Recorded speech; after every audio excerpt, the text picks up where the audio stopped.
The state of Qatar announced Saturday that it was hitting the pause button on its efforts to mediate between Israel and Hamas due to the lack of willingness and seriousness of the two parties. Meanwhile, Israel faces a deadline this Wednesday imposed by the Biden administration that says that if they do not increase the amount of humanitarian aid going into Gaza, they could lose military financing from the U.S. With more than 2 months before the new administration steps into the White House, how might the situation continue to unfold in the Middle East and elsewhere? And how might the new administration approach it differently? Joining me now to discuss this and more, Congressman Keith Self, who served our country for 25 years before retiring at the rank of lieutenant colonel. During his service, he deployed to Grenada, Bosnia, Afghanistan, Qatar for Operation Iraqi Freedom. Today he's a member of the House Veterans Affairs Committee and the Foreign Affairs Committee. He represents the 3rd Congressional District of Texas. Congressman Self, welcome back to the program. Great to be here, Tony. Thank you. First of all, happy Veterans Day. Thank you for your service to our nation. Thank you. Thank you. Let me, before we jump into the geopolitical, let's talk about this day that we recognize veterans.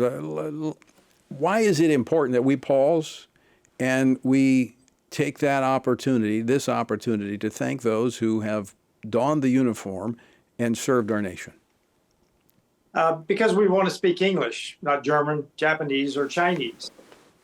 The perfect perspective of family in my district. Friday, I spoke at a veterans event. A family came up to me afterwards and they said, it's good to know you're a veteran. We thought you were just a congressman. That's a perfect perspective. Our veterans deserve respect and honor, and today's the day to give it to them. Well, those that put on uniform deserve respect even when they have it on. And a lot of that is driven by the policies that an administration puts in place. Do you see, and I know this is a rhetorical question, but do you see a change coming in terms of the way we treat our nation's military? Oh, that's not a rhetorical question at all, Tony. It will change because we have recruiting problems. People are demoralized in the military. Our chaplains don't have the support they needed. In fact, they were punished for acts of conscience during COVID period, which we have tried to correct. A change is coming, and we must return our military to the lethal force that we need to back up our diplomacy, our deterrence around the world. Change is coming, Tony. So we have, in this lame duck session of Congress, we will be passing, and that starts tomorrow, we will have the National Defense Authorization Act. Do you see that taking on any new twist or turn given the election results? I don't know about this year because I'm very concerned about the lame duck session that you talk about. Because people who do not support President Trump, people who resigned, didn't win their election, didn't win their primary, they have no skin in the game anymore. And they will want to spend a lot of money. They will want to continue the Pelosi-Schumer policies.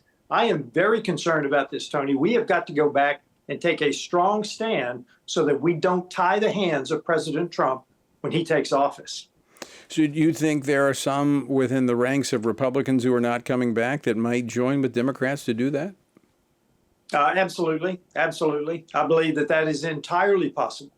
That's why the conservative voices in Congress must be very strong to say that, listen, the people have spoken, that the election was a dynamic mandate, geographically, gender, ethnically. It was a mandate across the board, and we have got to respond that way. We've now got to produce. The voters have spoken.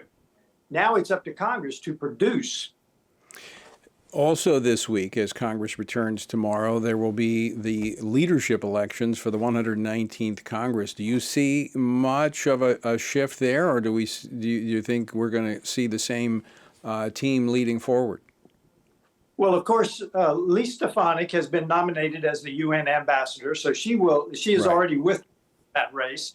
Other than that, I think we'll see pretty much the same. I believe there's a race for the policy chair in the conference.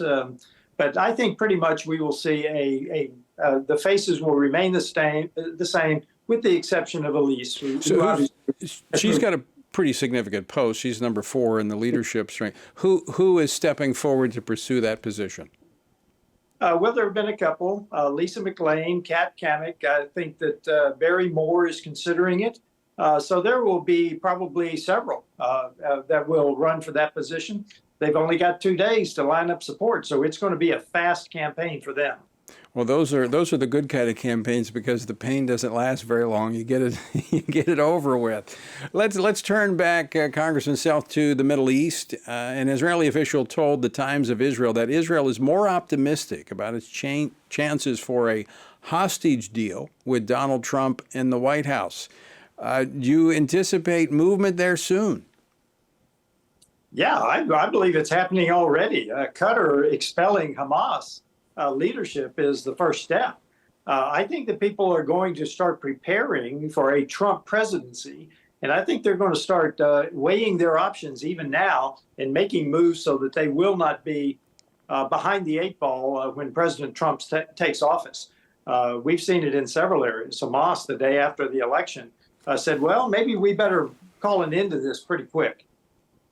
Yeah, and I did pick up on that. I saw that it was unidentified leader in Hamas saying, yes, we want to bring this to resolution. I think that's a positive development. What do you see happening in Ukraine with that situation there? It depends on who the president nominates as the Secretary of Defense. I believe that President Trump will want to end it quickly. I believe that he will get the 2 parties to the negotiating table fairly quickly. And I think what you're going to see on the sidelines is the NATO response to President Trump. That will be an interesting sideline to the Russia-Ukraine negotiations. But I believe we will get to negotiations very fast. Do you have a favorite that you would like to see in the Secretary of Defense, having obviously a vested interest in the Department of Defense?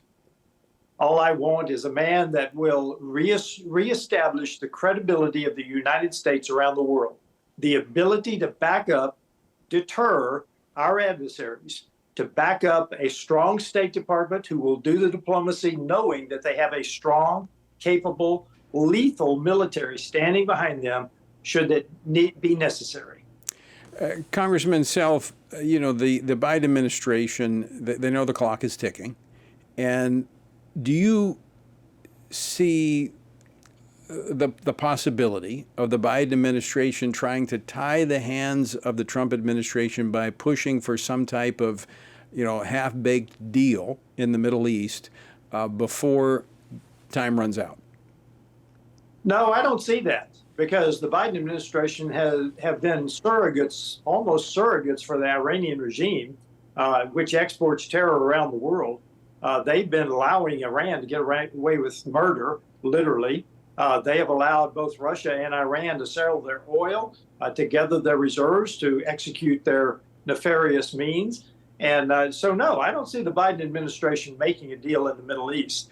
Now, if they put more obstacles in the way of Israel, as you have suggested earlier, if they cut off support to Israel, that is a very serious move, and I recommend they do not do that. They do not want to take that step. That would not be in the interest of the United States of America. Well, we're coming down to that deadline. I think if I'm not mistaken, I think the 13th may be the deadline. Oh, no, actually, they wrote the letter on October 13th. I think the deadline is actually this Wednesday, in which they said they've got to prove that they're doing more in terms of humanitarian support. What action might Congress be able to take to speak publicly about this if the Biden administration does cut off the aid to Israel? I think as soon as we get back, people are going to be coalescing around an action, because we need to be vocal now. We don't need to wait to be reactive. We need to be vocal now once we get back into session to coalesce around an idea of telling the Biden administration that's not what the law says. That's not what we have approved, allocated, and we do not want that to happen, and we don't recommend that executive action against the will of Congress. which has supplied those weapon systems, those supplies, those material to Israel. So Keith, what else do our listeners, our viewers need? What else do they need to be watching over the next few weeks in this lame duck session of Congress? What are you watching for? So what should we be watching for? You need to be watching for the spending levels. The omnibus or too many buses, that's what I really recommend you pay attention to. What is the spending level? Because I know that people are going to want to tie President Trump's hands by blowout spending in the omnibus bill, which will tie his hands for a long time. We want to get back to fiscal responsibility. He's already got some of his excellent nominees saying we're going to have to cut spending. We're going to have to reduce the workforce. But if they tie his hands with a huge omnibus, that will be detrimental to our interests. Watch that carefully, Tony. All right, we definitely will. And speaking of money, I want to, we've got a couple minutes left. As I mentioned, you serve on the Veterans Affairs Committee. Well, earlier this month, it was announced that the committee would be launching a full-scale investigation into the claim by VA leaders that they needed $3 billion. That's with a B, $3 billion immediately to close a budget gap, or vets would lose their benefits at the start of fiscal year 2025. Instead, the VA reportedly has a surplus of $5.1 billion from 2024. What's going on here? I'm not sure anybody knows, Tony. That is a great question. Basically, the VA leadership lied to Congress. That is clear. So when we get back, and we've already started to peel back the onion through the committee and through the leadership of the VA, but when we get back, that will be one of the principal actions of the VA committee to try to find out exactly what happened. Why was that so wrong? Because an old saying, it's hard to be that wrong without intention. Well, I think we've seen a lot of that in this administration, this outgoing administration, where they have been way off on a number of issues, and you have to wonder if in fact it was intentional. Yeah, absolutely. I have no doubt it was intentional, because they asked for $15 billion originally. If you remember, we supplied the $3 billion. We had not done the $12 billion, and all of a sudden they come back with this surplus. So again, this requires a lot of investigation, and it's already started. Are you optimistic, speaking of dollars and cents, are you optimistic that under the Trump administration that we're going to get federal spending under control? Only if we are able to do the things that Elon Musk is talking about, that some of his other nominees are talking about. If we can cut the federal workforce, if we can go back to the mission as indicated by the Constitution, directed by the Constitution, I am. But frankly, our track record is not very good on this, Tony. So regardless, and frankly, when you think back to the last time that the Republicans held the House, the Senate, and the presidency, their record was not good. No. So that is something we must correct this time, because the people, we have to produce, Tony. We've got to do it now. Yeah, you're right. The Republicans' record on this is just as bad oftentimes as the Democrats. Congressman Keith Self, always great to have you on the program. Thanks for taking time to join us today. Thank you, Tony.